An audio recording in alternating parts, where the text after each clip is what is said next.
إلا بغيتي تعيش وتربي الريش انت هو المسؤول. اسمعني اش تنقول. قصيدة اليوم: السفينة تريد البحر. لماذا تريد البحر؟ هذا هو البيت الشعري الذي سنتكلم عليه اليوم. يا أيها البحر، أين أنت؟ أين الأمواج؟ فقال البحر: لا عليك إني نائم.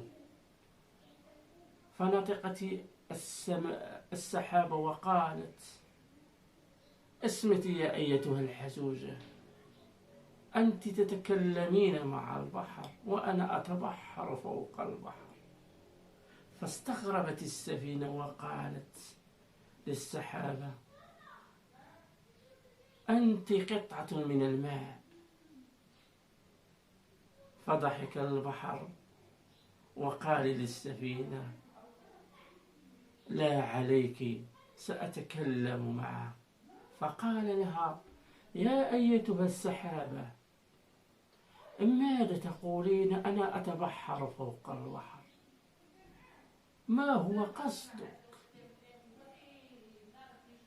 كلام غريب وكلام يستغرب عن الكلام الآخر.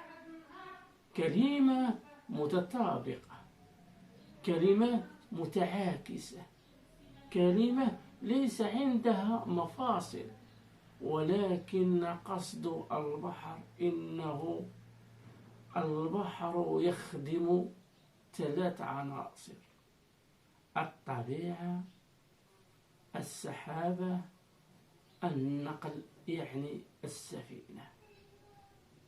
إذا كان البحر لم يأتي وكانت السحابة لم ترى، إذن ما قصد الطبيعة؟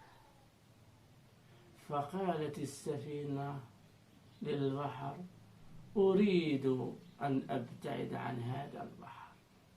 قال لها: لا عليك. فمطرت السحابة وقالت للسفينة: هيا فاركضي. إنها لم تركض، إنها السحابة قوية، وامتلأت السفينة بالماء وأصبحت نادمة عن هذا الكلام الذي قصدته.